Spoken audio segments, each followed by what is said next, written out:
C'est sûr, on reparle grâce à vous du variant Omicron. En Suède, il y a une innovation qui est actuellement testée par une entreprise technologique. On propose aux volontaires de se faire implanter une puce sous la peau et dans cette puce, il y a leur passe sanitaire. Est-ce que ça a du succès ?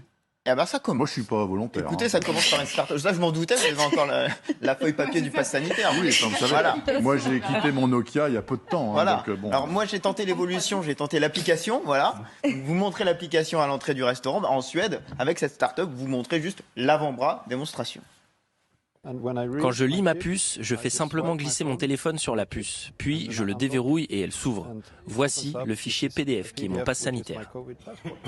Et voilà le travail. C'est vrai que c'est plus rapide. Alors, pour que ça marche, il faut qu'il y ait donc une puce, une toute petite puce. Alors, vous voulez, voilà, à quoi ça ressemble ? Ça fait quoi ? Ça fait 1 centimètre, quoi, pas plus. Ça fonctionne grâce à la technologie NFC et ça vous coûte une centaine d'euros, grosso modo, de vous l'acheter et de la mettre sous la peau. C'est sous-cutané. En plus, il faut payer. Ah bah oui. Ah bah alors là, doublement, non. C'est un service, malgré tout, contestable ou pas. Alors évidemment, on demande toujours au patron, non mais vous êtes en train de tracer les gens, en fait. Oui. Alors voilà ce qu'il répond.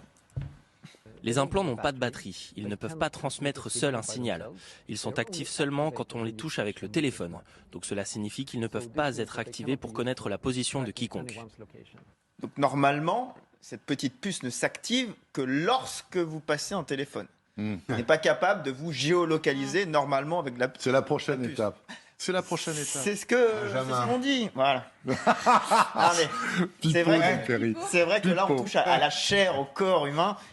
Ce qui, voilà, suscite les débats que ça suscite. Bon, mais après, c'est pratique. Ça peut être pratique. Il n'empêche, Benjamin, qu'au moins en Suède, ça a séduit quelques milliers de personnes. Bah oui, alors là, on parlait d'une initiative, le pass sanitaire, c'est une initiative pour les salariés de la start-up, mais l'histoire de puce, il y a 6000 Suédois qui ont cédé aux sirènes. Alors, en Suède, on a la puce pour...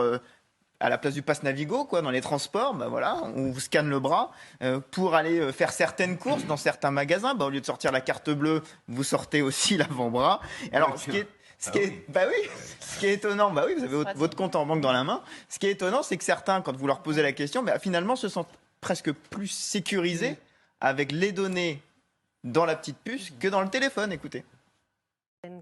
Je peux garder mes informations personnelles avec moi, j'ai l'impression d'avoir encore plus le contrôle en main en l'ayant dans ma main. Et vous savez, la durée de vie de la puce, une fois que vous l'avez installée, elle peut durer 30 à 40 ans d'après cette start-up. Donc vous avez pris pour un petit moment, vous pouvez en mettre des passes sanitaires sur cette puce. Moi, le seul avantage réel que je vois à ce truc-là, c'est que les pickpockets, ils en sont pour leurs frais, là, parce qu'ils ne peuvent pas vous piller. Ou alors, il faut vous couper la main. Bon, mais sinon...